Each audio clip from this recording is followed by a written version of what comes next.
statistical, mathematical fact never has been down. has broken every single record. There is no asset that has come close. It's the only thing in the industry that was not touched, that was not hacked, and it never fails doing what it promised in 2009. It's never What's failed. the best performing asset the world has ever seen?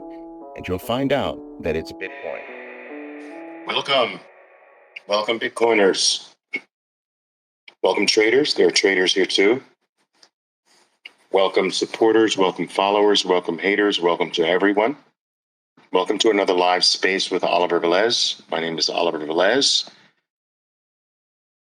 And today, this afternoon, wherever you are coming in from, whatever part of the world you're piping in from,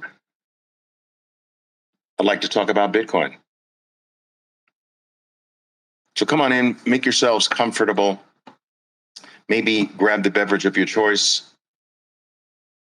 Grab something to write with, take notes with, if you like. I do my very best to make our little discussions that we have here informative. I also attempt to really make whatever I share here, I try to make it what I call evergreen content. And what I mean by that is that it'll be universal in nature. It won't be so specifically tied to current events, which make the relevance of the information shared very short-lived. I try to talk about things that are everlasting, evergreen, and that will have value whether you come back to this talk a year from now or 10 years from now. And so for that reason, I do think that perhaps maybe taking some notes will serve us well. All right. I also want to make sure that for those of you who are experiencing one of my live talks for the first time, I think it's important for you to understand that I do not conduct the typical space session where I'm passing the mic and fumbling around with other people's sound issues and things of that nature. I feel and have always felt that the best manner in which I'm able to share the limited information that I have and the limited knowledge that I possess, I find that I've always found that the best way for me to share that is in a monologue form. I'm certainly open to taking any questions that you have. I'll try to do some of that tonight. Don't be shy. There is nothing that is off limits here. Ask your question, and I'll do my best to answer. If I am not able to answer, because by no means do I claim to be a Bitcoin expert, but if I cannot answer in earnest, I will let you know that is above my pay grade at the current moment. But please, don't be shy. Ask your questions. All right. The last thing I want to mention before I delve into the topic today is that I know it's impossible for the vast majority of people who listen to these to catch them live. I think there's an extra element of excitement, a heightened degree of exhilaration when you can. But I know it's unrealistic for the vast majority of people to do that. So for that reason, each and every one of these talks do wind up on my Bitcoin podcast entitled Bitcoin Unleashed. I strongly encourage that you seek that out on Spotify, on Fountain app, on YouTube, where you can get the entire library of my talks on the topic of Bitcoin. You can earn some free sats on Fountain app, download that to your phone, search for Bitcoin Unleashed, and start earning sats for listening to my talks and anybody else's talks for that matter. I think that's really cool. Also in the Fountain app, I'm able to sort of carve out clips, small little segments of the long form talks that I have there to create more digestible clips. I don't necessarily do that on the other formats. So I do like that about the Fountain app. All right. So Bitcoin Unleashed, guys, go search that out for me. All right. Now, I didn't give any pre-notice for this, so I don't expect a large audience to be here. But again, the vast majority of people do listen to these things in a non-live format, so I'm not overly concerned with that. I labeled my thought today, my talk today. You can trust Bitcoin because no one has to be trusted. And that is going to be the crux of what I'm going to share with you today, that Bitcoin is a trustless system. It's the first trustless money, the first trustless monetary system that human beings have had the ability to access and participate in. And that is extraordinarily important. And by the end of my talk, I hope to have you thoroughly understand why a trustless system is so important and why it's actually so unique. But in order to go there, I think it's important for us to, right off the bat, go to the heart of Bitcoin's value. And even though we're 15 years into Bitcoin's existence, people still struggle with what's the value. And I think that this struggle comes from the fact that it is entirely ethereal in nature. It's digital in nature. It's not physical. It's not an object or a trinket that you can hold or touch or see with your physical senses. And for some reason today, even though the vast majority of our world has been dematerialized, humans still seem to, at large, have an issue with what they can't see, feel, touch, taste, or smell. And this is a very primitive tendency. Most things in our lives have already gone to a non-physical world, and they're there permanently. And we don't really question the value of these things. But money is the last thing to actually be sucked into that world. And for some reason, it's as if this primitive notion that something has to be able to be recognized by the five senses in order to have value is still maintained. But this is silly in a way, because if you think about it, most of the things that we hold the dearest in our existences today, they're not physical at all. The things that mean the most to us in our lives, you cannot touch, feel, taste, smell. You cannot experience the most valuable things in existence through the five senses, such as love or justice, peace, decency, honesty. You can experience the expression of honesty, as an example, but you can't touch it. You can't point to where it is. It doesn't reside in a physical location. It doesn't have dimensions. And so some of the most valuable things in our existence today, we don't question its existence or its value because the five senses can't grasp it. And this is naturally understood. There was a time in the history of the world where the vast majority of limbic human beings did honor powers that they considered to be over and beyond them, gods, if you will. And there was a time where most of what we as a human species regarded as more powerful than we are, more omnipotent, they were all physical. There were groups of people that worshiped the sun. There were groups of people that worshiped mountains and trees and rivers. There were groups of people that built statues and regarded them as deities, all encompassing, all powerful gods. In all of these things, we were able to see them, travel to them, touch them, feel them, taste them. Today, I would say that the vast majority of people on earth do look to a power that is over and beyond them, that they recognize that there must be something that is bigger than they are, some force, some power. The general word that's applied to that is God. And the vast majority of people today on earth do believe or worship in some way a God, something greater than themselves. And this God, for the vast majority of human beings, is not physical anymore. It can't be touched. Your concept of God can't be felt or experienced by the five senses.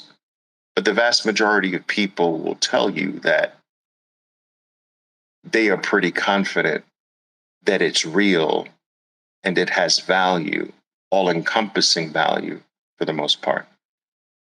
Even our gods have moved from the physical world that could be experienced by the five senses to a world that no longer can be perceived by the five senses. And we regard that thing that is moved there just as important, just as powerful, just as significant, if not more so, because it is now outside of the five senses.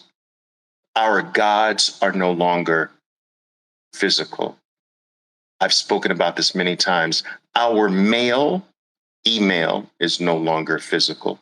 Our photos are no longer physical. Our music is no longer physical. When's the last time you've held an album in your hands? Our movies are no longer physical. Most of our forms of entertainment, our information, our knowledge. I have 28,000 books on my Kindle. This is more books than my mother's library. My mother was an assistant librarian throughout my entire young life, which basically meant I spent a vast majority of my childhood in the library. My mother demanded that I leave school and I be at the library no less than 30 minutes after school was let out every single day. What do you think that you do in a library from 3:30 to 8 p.m. every day? You read. And so that's what I did. I read every single book in my library, in my mother's library, in many more than once. And I am telling you today that I have more books in my Kindle than my mother had in her library. My mother got so concerned that I had run out of books to read that she applied to be assigned to the town's biggest library so that I wouldn't run out of books to read. And my point is that today there is no library that can compete with me. They can compete with you. We have access to more books than any library on earth. Our books are no longer physical. Our information is no longer physical. Our knowledge is no longer physical. Our education is no longer physical. Many of our relationships are no longer physical. I have relationships that are predicated on my business with people that I've never actually physically met. I've never shaken their hands. I've never looked them in the eye. I've never been invited to their homes. But these people are dear to me. I care about them. And I'm with them every single day for years. And this proves the fact that many of our relationships are no longer physical. And so this idea that because this money called Bitcoin is not physical, and therefore I have a trouble with the fact that it has a value, is really just primitive. It's misplaced because almost nothing is physical today, and increasingly so. But let's go to the core of Bitcoin's value. Let's go to its very foundation. Let's simplify where the vast majority of Bitcoin's true value comes from. Bitcoin's value, and this is something that you should write down, in my opinion. Bitcoin's value is rooted in the fact that there will never be more than 21 million to ever exist for eternity. I'm going to repeat that, people. Bitcoin has many values, but the foundation of all of its value, all of it, is rooted in this one simple fact that there will never be more than 21 million. That is its value. Now, some of you might say, well, Oliver, that doesn't sound so sexy, because can't someone else do this? And the answer is no. Its supply cap is the basis for its value. It will never have more than 21 million units or full units that will ever exist for the rest of eternity. And despite the fact that for some of you this may not sound impressive, it's extraordinarily impressive. Why? Because in all of human experience, millions of years living as a species on this planet, we've never had access to anything that is finite.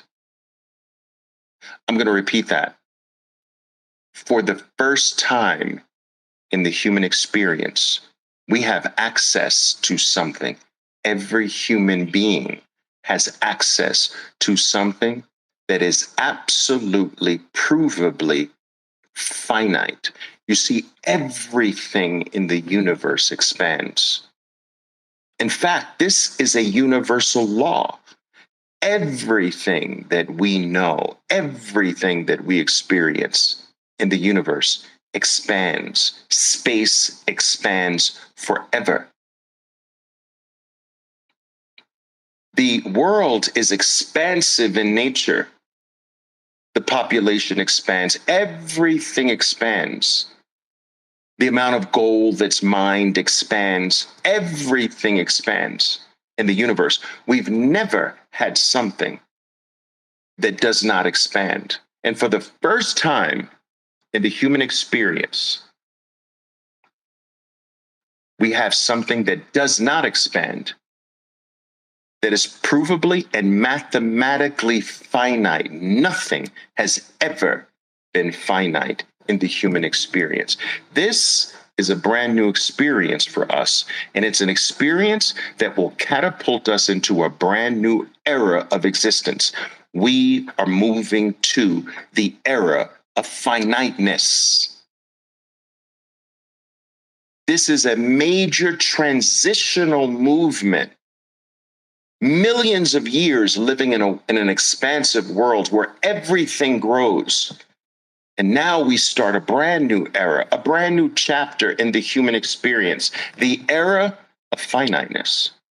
And Bitcoin has come into our lives, into our very existences, to usher us into the era of finiteness.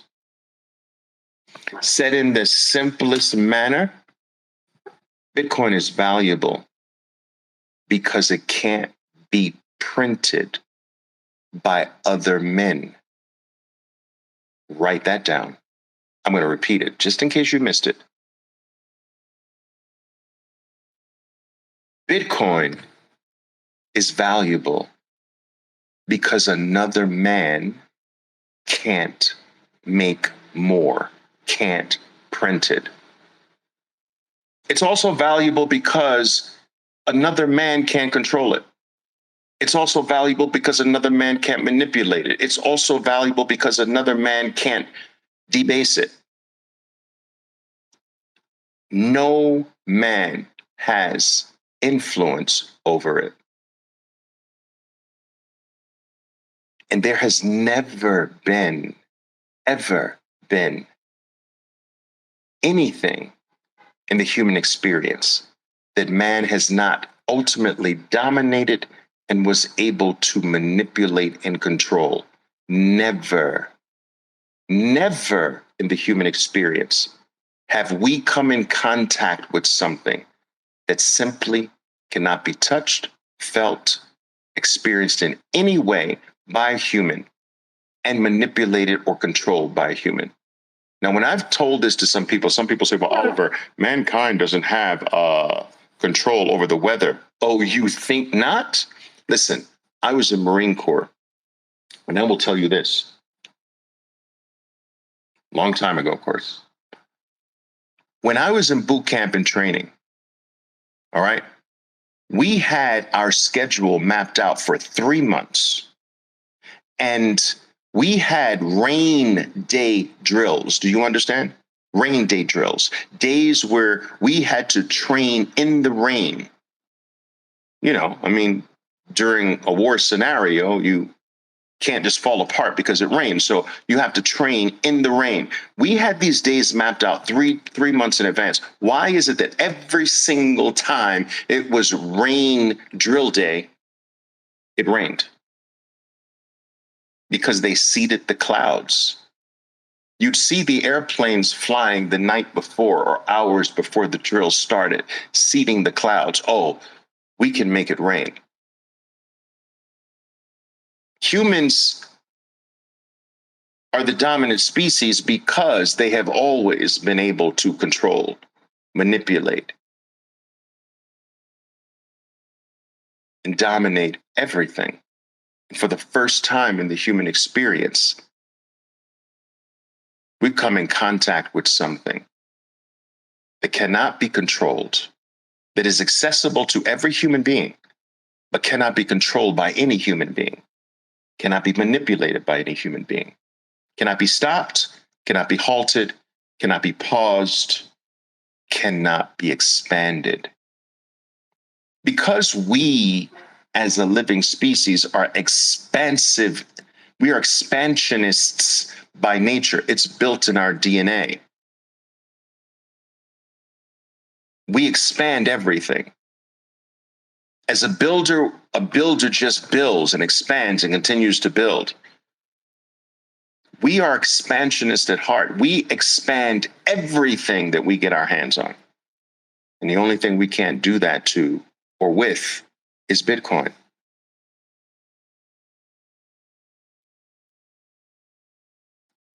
The problem that we've had, in particular over the last 50 years, is that man finally got his dirty paws on money. This is a major, serious problem. You see, for a very long time, man did not control money. Money came from God or from the universe. Money has always been deemed something that man can't create or control. We descended on things as money like gold. Gold is not created by man. Silver's not created by man. Tobacco, salt, seashells. You get my point. For millions upon millions of years, the people always chose a money that was not created by a man, that nothing created by a man could be deemed as money. Today, money is in the hands of men.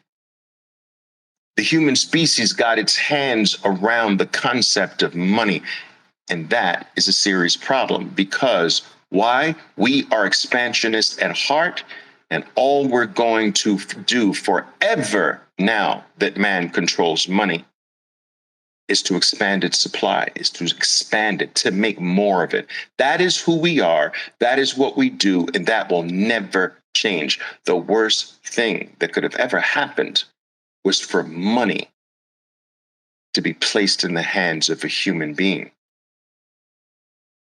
Printing or expanding the money you work for is theft, people.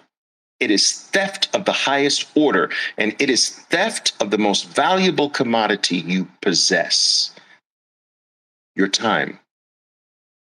And it's flabbergasting to me. I am floored by how many people still don't get this concept. How is printing money stealing from me?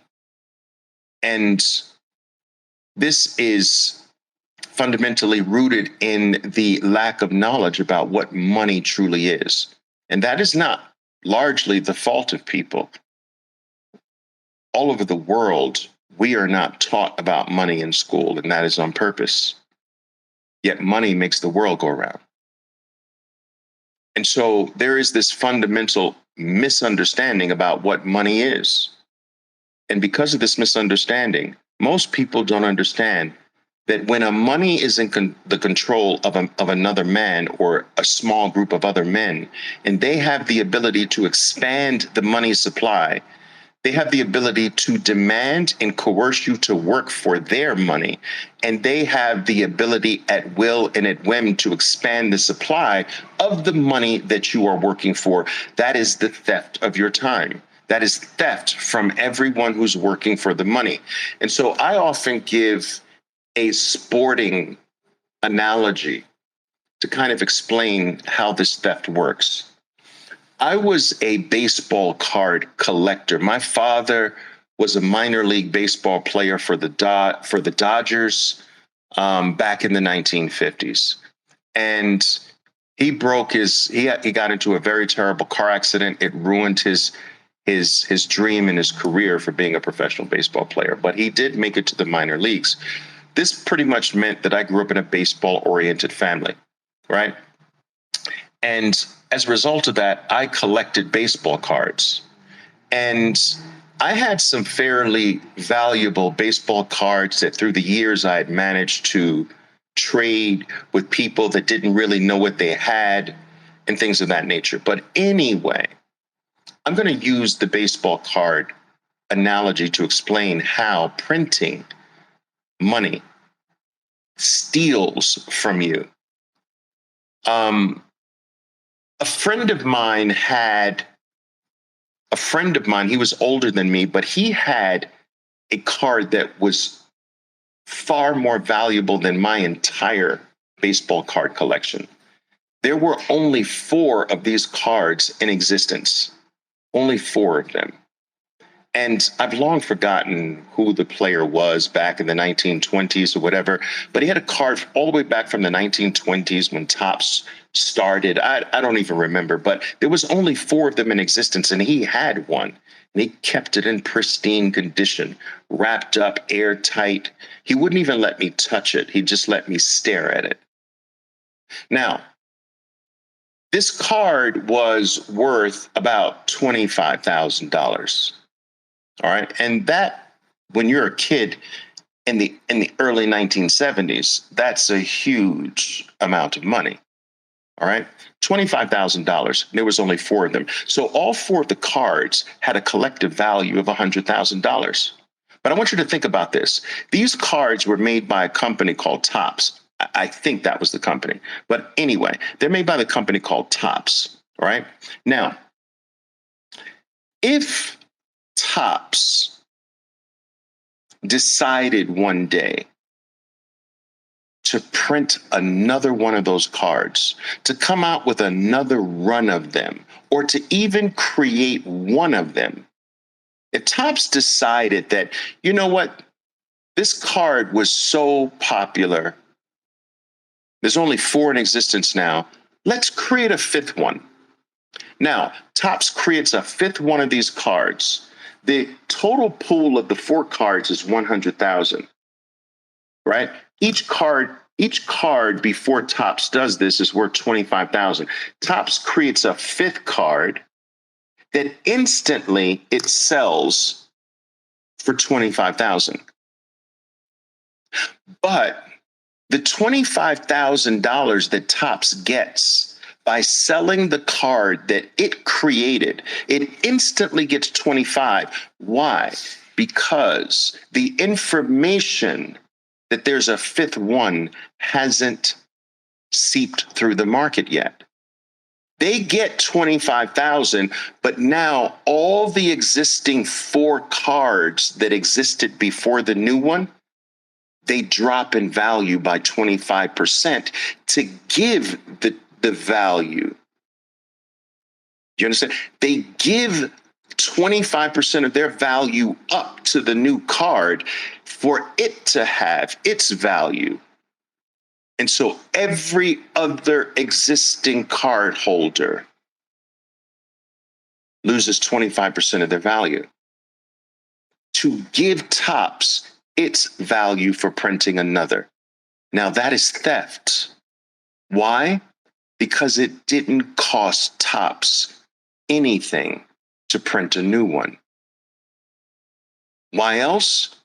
Its value didn't come from Topps. It came from every other card holder before Topps printed.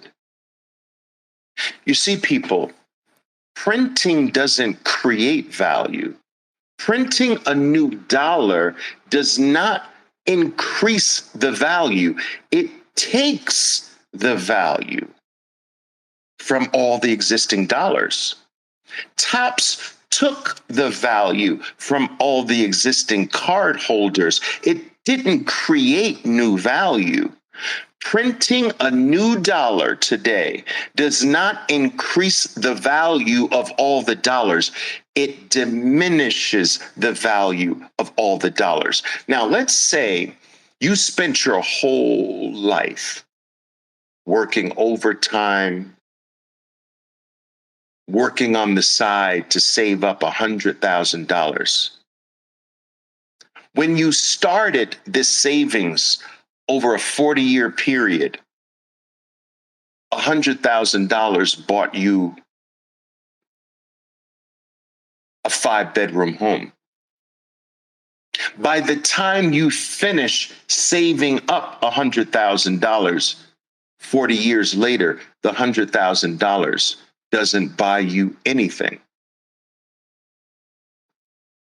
That is theft of your time, because as you were saving these dollars, Topps was printing more cards. As you were working for these cards, Topps was printing more of them. As you were working for these dollars, the Federal Reserve was printing more of them, causing the ones that you had in savings to go down and down and down and down. So the 5-bedroom home requires more. Printing is theft. Printing is a form of financial slavery. And why is it slavery? Because you have no choice. You don't vote on the printing. You don't say, well, okay, I approve this batch of new dollars coming into the system. No, you don't vote for that. You have no control over that.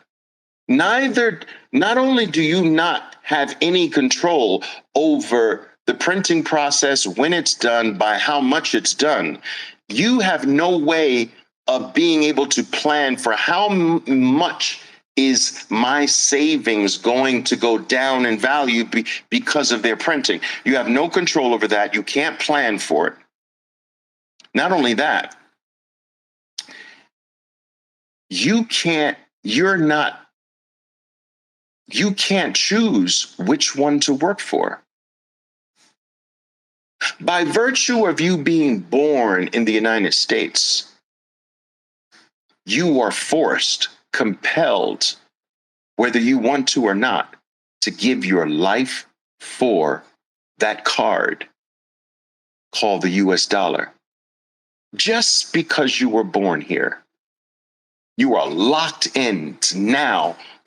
You're a brand new human being on this piece of land called the United States. Now go spend your life working for this, while I have the ability to debase you, to print it at will, to make all of your savings continue to go down and down and down. The inflation rate is the print rate. If the Federal Reserve wants to say our mandate is for a 2% inflation rate, what it's saying is Our theft rate is 2%. We're going to print 2% more supply every year, which means that every other card holder, every other dollar holder is going to lose 2% of their life that they worked for, 2% of their savings, 2% of whatever they own, 2% of the value. But you gave your time for that, and they can press a button and take the time away. Printing is not only theft, it's theft of the most dearest thing of all to human beings, time. I always use this example. I know a Venezuelan professor who told me he's a professor in a university in Venezuela. This is not now, this was a number of years ago. He told me that, Oliver, I used to be able to work 3 hours, and the 3 hours of my pay earns me enough for a nice steak dinner and a glass of wine. 3 hours, I had to work 3 hours. And the amount of my pay for this 3 hours could afford me a steak dinner with a glass of wine. And he told me that now, today, I have to work 3 weeks for the same steak dinner and the same glass of wine. You see, people, that professor's time was stolen. He was whipped like a slave and said, I know that you used to work 3 hours for this, but now, whip, you're going to have to work 3 weeks and I'll give you this. And then later, you might have to work 5 weeks, whip, and I'll give you your steak dinner and a glass of wine.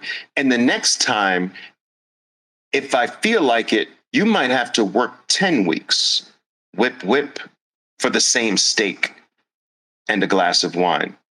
That's called inflation. It's a fancy word for theft. And theft of what? Theft of your time. You have no choice but to give your life to a card, to a coupon, to a piece of paper called the US dollar. Some of you have no choice but to give your life for a piece of paper called the yuan, the renminbi, the yen, the peso, the Turkish lira, the Canadian dollar, the Australian dollar. You don't have a choice. It's based on where you're born. It's based on the plantation that your slave parents had you on, because they were slaves too. And because you were born on this piece of land that is run by a small group of people that made their own baseball card, to use that analogy, they make their own money. They force you to work for that. But they're in control of the issuance of that money. They're in control of the supply. They're in control of the price, which means they're in control of your time. And if they want to make it 4% this year, they make it 4%. If they want to make it 2% this year of theft, we're going to only steal 2% from you this year. And they want to make it 9% the next year, they're going to steal 9% from your time, your value, your life. Time is the stuff that your life is made up of.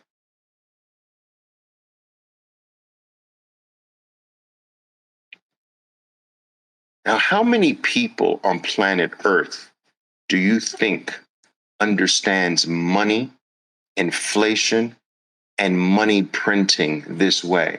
What percentage of the people walking around living their lives understand? How many understand exactly what we just covered here? Less than 1%.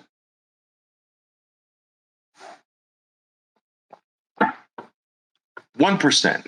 let's give it 1%. 1% of the entire globe's population understands what we just covered here. And if you understood this, you should consider yourselves extraordinarily elite.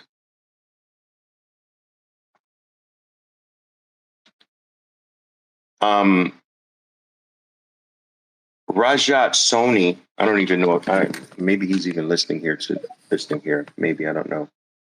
Let me see, I'm checking the list here. I don't see him, but Rajat Soni, please follow him. Rajat Soni. Anyway, he just posted some stats that I think are truly illuminating.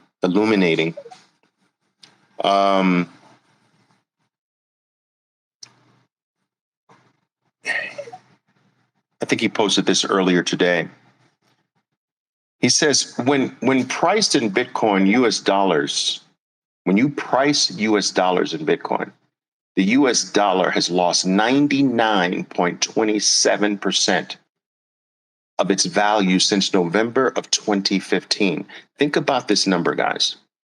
When you price US dollars in Bitcoin, so against Bitcoin, you lost 99.27%. So what this means is instead of holding Bitcoin, you're holding dollars.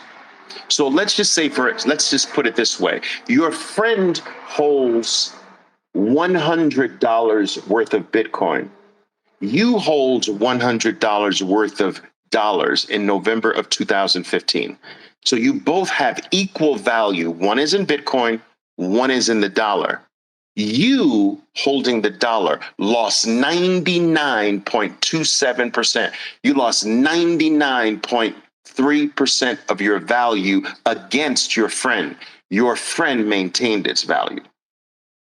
Your friend still has the $100. You have less than 1 penny of the $100. That's insane.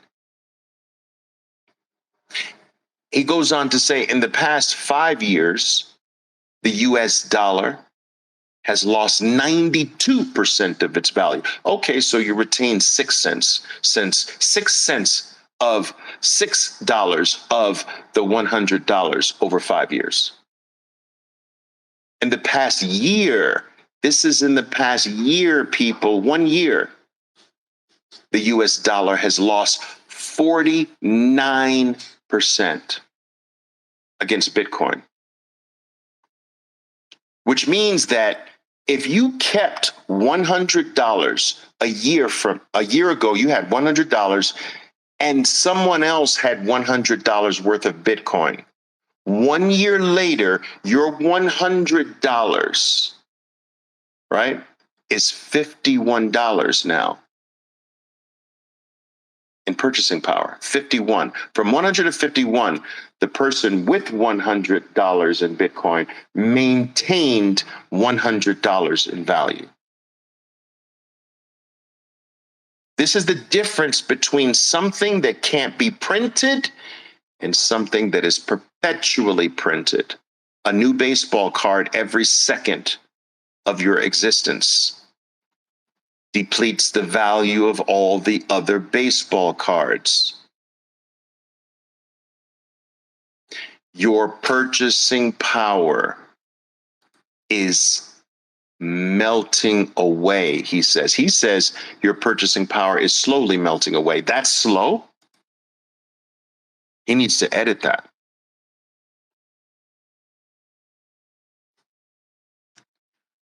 People, we can't stop them.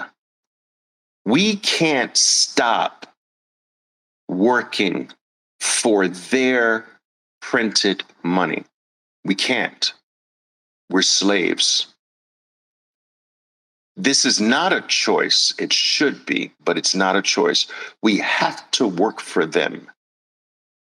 It's just the way the world is right now. We have to work for their money, the one they control, the one they use to steal from us. We have to. We can't control that. We can't stop them from printing the money we are compelled to work for. We can't stop them from stealing from us. We can't stop them from inflating the money supply. We can't stop them from printing new baseball cards. But what we can do is we can opt in to a new money that they can't print. We can flip the game on them for the first time in a very long time. We can flip the game on them. We can go out into the world and work for their money and flip their money into the new money, which is a form of opting out into a money that escapes their ability to print more of, that escapes their ability to debase, that escapes their ability to print and to steal from us. Every single dollar you put into Bitcoin is a vote to opt out. It is a peaceful vote to opt out. You see, throughout all of history, humans have opted out. They have reached the point of revolting against their power structure, overthrowing kingdoms, empires, and lordships. This is the history of human mankind, that things get to a boiling point, and there's always so few rulers compared to the masses that are being ruled, that at a certain point, the ruling class rises up and says, "No more." And they revolt. That's what the American Revolution was about, revolting. That's what every war is about. That's what every revolution, every fight for freedom has been. We can't take it anymore. And in every one of those, it was ugly, bloodshed, violent. But for the first time, the human race, the masses, have a freedom opt-out option that requires no guns, that requires no war equipment, that requires no violence. This is why Bitcoin is the peaceful revolution. We go out in silence, in secret, and we work for their money, knowing that we're going to flip it into the money that escapes them, the money that they can't control. And this is our savior. This is our freedom from a system that will make us poorer every year until we die. That's what a 2% inflation rate mandate means. We're going to make you poorer by 2% or more every year of your life until you die, which means that your life won't get better. Your life will get 2% worse forever, and you will die like that.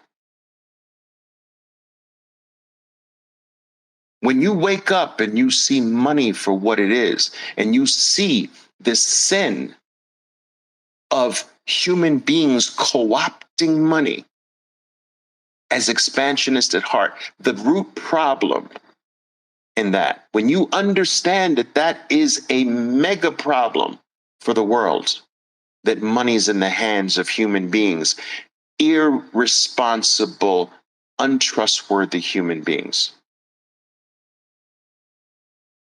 And you understand that unless that's fixed, life is never going to get better.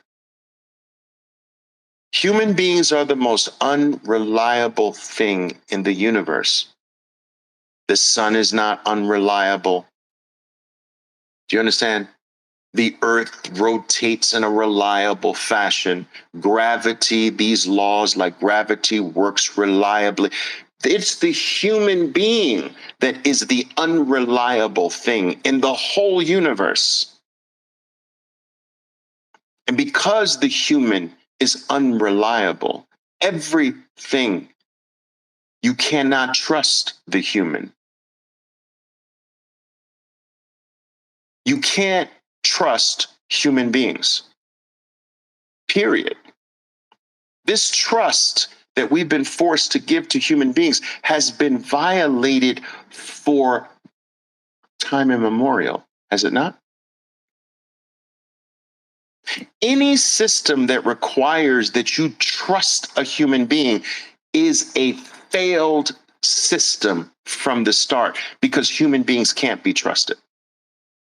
This is not a negative take on humanhood, by the way. I think that humans are extraordinarily special. But what I'm saying is they can't be trusted. It's just part of their nature. It's part of who they are. It's built into their DNA. Everything else that is not human can be trusted way more than a human can be trusted. We can trust that 1 + 1 = 2 every single time, but I can't trust that this person is going to be the same a year from now, 2 years from now, or keep his word, or honor the agreement. I can't do that. That trust has been violated forever.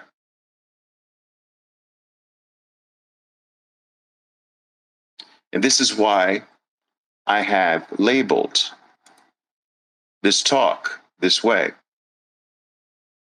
You can trust Bitcoin because no one has to be trusted. You see, Bitcoin is not run by a human. Bitcoin is not controlled by human beings. Its monetary policy is not run by human beings. Its issuance rate is not determined by human beings. The blocks that come into existence set on a specific schedule. No human being, no single human being or group of human beings can alter that, change that, influence that in any way. Bitcoin's monetary policy is laid out in advance for us to see, to look at, all the way out to the year 2140. It is available to every single human being. It's accessible by every single human being on Earth, and it requires no approval, no permission. I can send Bitcoin to anyone on Earth, and no one can stop me, nor can anyone stop that person from receiving it. There can be no one that can intercept that value transfer, stop it, halt it, pause it. There's no human power on Earth that can stop that. If I send you Bitcoin right now, no one is in between you and me. There is no man with a black hat and a bow tie saying, wait a minute, where's my piece? Wait a minute, did you sign the right document? Did you fill out the right form? Did you seek permission from me? Do you realize that today, without Bitcoin, you need permission to send money to someone? Your money that you gave your time, which is your life for, you seek permission every single time you use it. It is going through another man who's watching. And if that other man does not like what you're doing with the money that you worked for, that other man can stop it, can eliminate you, can shut you down. You can't send anyone on planet Earth money without another man's permission, whether you are using PayPal, that's their permission. Cash App, Venmo, Chase, it doesn't matter. You're going through some other man who's always watching. With Bitcoin, there is no other man in the equation. There's no human being there. They can stop it, pause it, halt it in any way. Permissionless, powerful, and therefore eternal. If a man can't touch it, feel it, smell it, taste it, control it, manipulate it, stop it, or pause it, then how will it not last forever? You see, it's only the things that men control that have a lifespan. But if a man can't control it, can't stop it, can't alter it, can't pause it, can't halt it, can't manipulate it, then how will it not last forever? How? Only human beings can bring an end to it. But if they have zero contact, how? Bitcoin, like gold, is here for 6,000 years, silver 9,000 years. Bitcoin's going to put those numbers to shame. It's here for an eternity. And I'm telling you, people, you had better get this now, or you will be forever on the outside of the rest of eternity.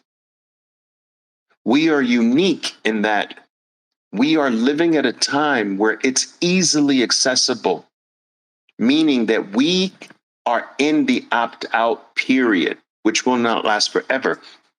We can take a bad money and flip it into the good money. Then there will be billions upon billions upon billions of human beings not born yet that will never have that ability. They will never be able to have an inferior money to flip into a superior money. This is a gift. They will live in a world where there is only one money, Bitcoin, and that they will only have to work for it. There will be no purchasing of Bitcoin with an inferior money because there will be no inferior money.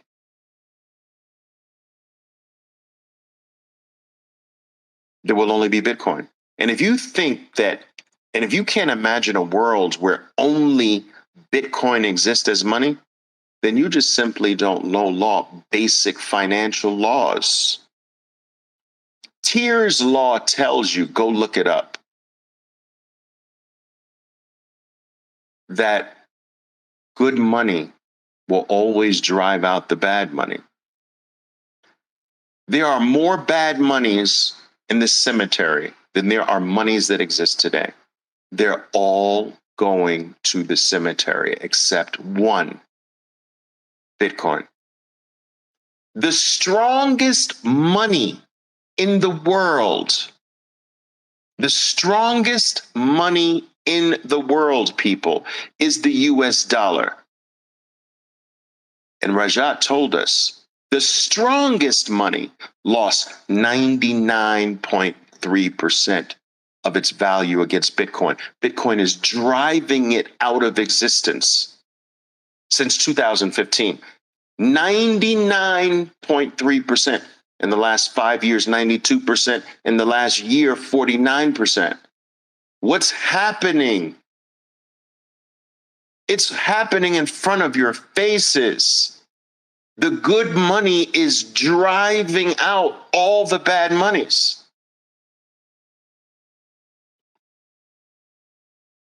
This is crazy. It's mind-blowing. But this window of opportunity to take the poor money and opt out into the good money, that's going away. ETFs are taking this away from people. The same way that you can't send money today to another human being without the permission of another man that's in between you and the person. PayPal, Cash App, Venmo, your bank, Chase, Bank of America, whatever your bank is. You're going through another man. The ETFs, you're going through another man. They're bringing the same game back to the good thing. And as I mentioned in all of my posts, I'm not saying there's zero value with spot Bitcoin ETFs. I'm saying that for the vast majority of you, it's not for you. You are not 95 years old. You have the capability of safeguarding 12 to 24 words. Grow up and have true freedom. Don't give the freedom I just explained to you here today to another man. Don't stay in that slave system where you seek permission, where they tell you when you can trade it and when you can't trade it. Oh, we're only open for trading on the weekends. And we close at 4 p.m. New York time, and we open at 9 a.m. New York time. They're telling you what to do with your own money. When your own money works and when it doesn't work, when you can act and when you can't act. Are you kidding me? Bitcoin frees us from that.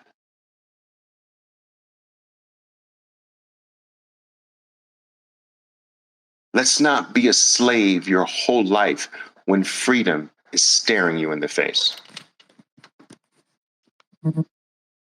All right, guys, that's my talk here for today. I hope it was informative.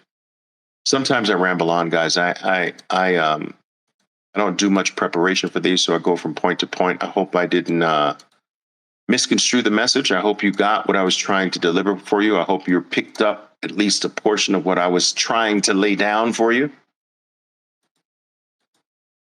I want to quickly see if I have any questions here. Rajit, so let me do this, guys. I am going to post Rajat's. He's a great account to follow, truly. What I'm going to do right now so that you make sure that you follow him, I'm going to share his post. Okay, I'm going to share his post, repost, boom. I just reposted what I just read from Rajat Soni. But get ready, guys. If you're already orange pilled, Rajat's going to orange pill you more. And if you're not, the next time we see you, you're probably going to have a bunch of orange pills in your mouth. You won't be able to talk. You'll be all blah, blah, blah, blah. And I say, I understand you were orange pilled. I understand. You don't have to struggle. Don't talk. We get it. All right. Let me see if there are any other questions here.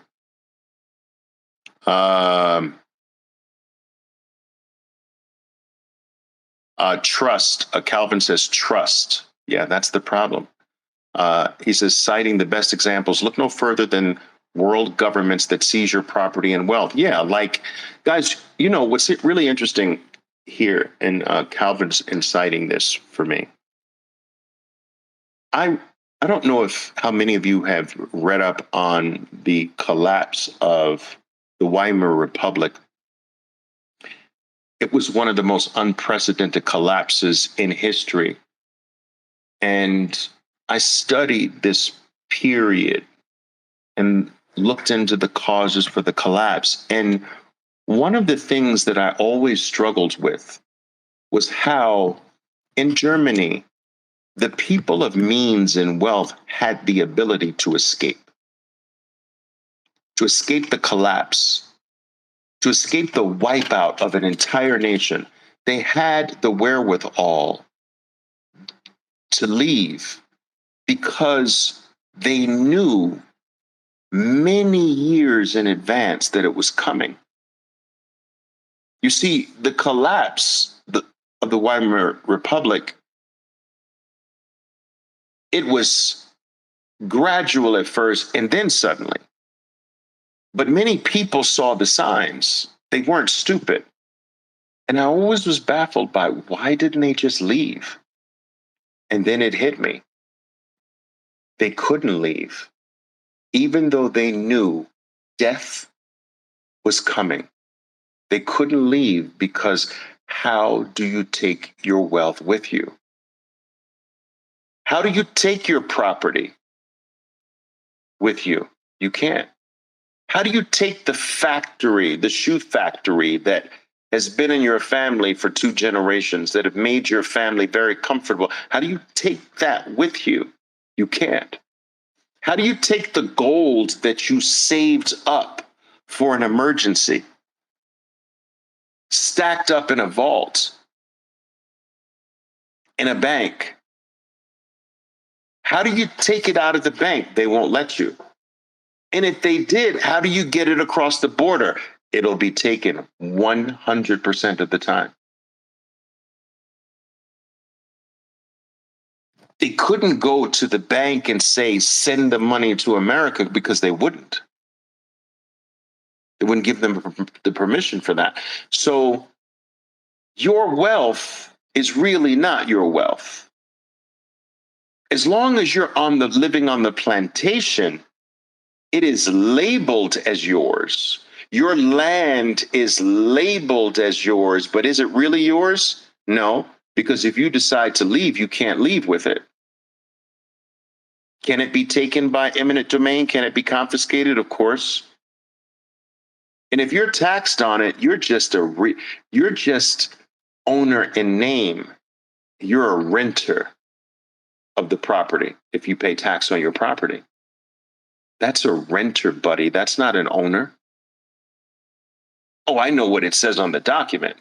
Most people today don't even hold the deed to a property. The deed is held by the bank. That's an owner. So not only do you pay rent forever in the form of a tax, you're paying quadruple or more for the property to the real owner that holds the title.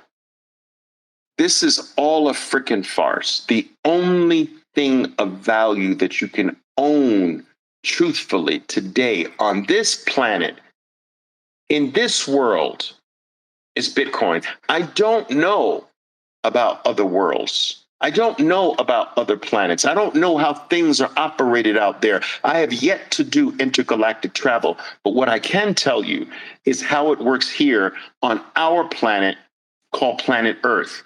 And on planet Earth, you can't move what they say is yours. You can't, period. You can't do it. Try getting on a plane with more than $10,000 of value, and I guarantee you, you won't make your plane. I guarantee you.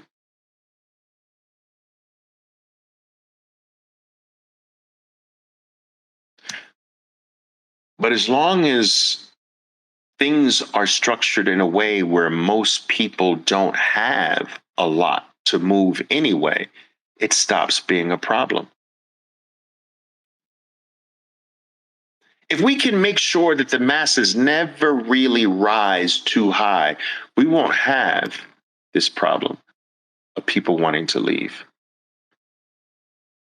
If we can make sure that the ceiling is relatively low, oh yeah, a few here and there can pop out of our little low ceiling, but it's about keeping the majority under the ceiling. And if we can make them comfortable under this ceiling, we're going to stay in power and run this show forever. We'll give them their entertainment on the weekends in the form of sports. We'll pass 90% of our bills during these sporting events over the weekend. We'll sign into law most of the laws when everyone's distracted by the Super Bowl and the World Series and the NBA championships. That's when most laws are passed, right? If we can keep them fighting amongst themselves, they won't fight us. If we can pit male against female, they won't be pit against us. If we can then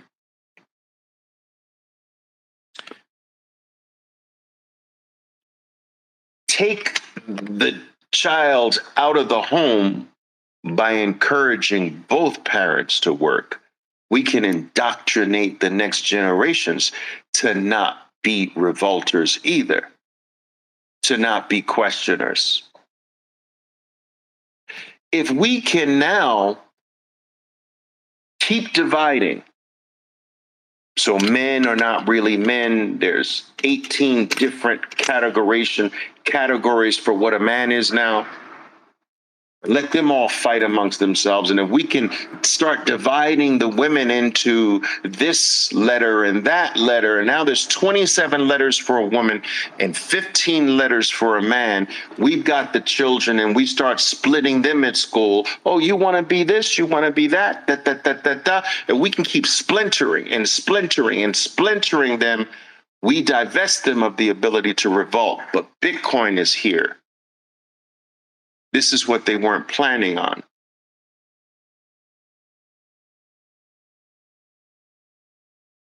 It's the only out we have. Every dollar you put in is a revolt. You're revolting. You're opting out. And you're doing it the right way. You're doing it peacefully, without violence. Wow. All right, guys, listen, thank you for attending. I don't even know how many people I have here. I'm always telling you that I made a vow a long time ago, actually over 3 decades ago, when I started traveling the world talking about financial freedom, which I do virtually every single year. I'm scheduled to be in 19 different cities across the world this year alone. And I've been doing this for 30 years, but in the last 3 years, my travels and my talks on the topic of financial freedom have all been dominated by Bitcoin and will be forevermore. I can't think of anything that is more important for everyone on planet Earth now than Bitcoin. It is not just another financial product. It is freedom. And I vowed 3 decades ago that if anyone were to give me the most special thing they have, which is their time, the most valuable commodity. Why is it the most valuable commodity? Because you can never get it back once you give it. And I am telling you, I deeply appreciate every single minute, every single session you've given me here tonight, because you won't ever be able to get that back. But you chose to give me something that you can never get back again. And that is not something I take for granted. That is not something I take lightly. And I vowed 3 decades ago that whether it was one person, 50 people, or 5,000 people, I would do my absolute best every single time to give something of value, and hopefully something that you can ponder on and maybe use for the rest of your life. I hope I've done that here tonight. If I haven't, I promise you, I'm going to try to get better every single time. All right, guys, enjoy the rest of your day. Until then, go to work. You know what to do. Stack harder. Boom. My name is Oliver Velez, and I am your 13%er Bitcoiner. Be safe out there, and until next time. Boom.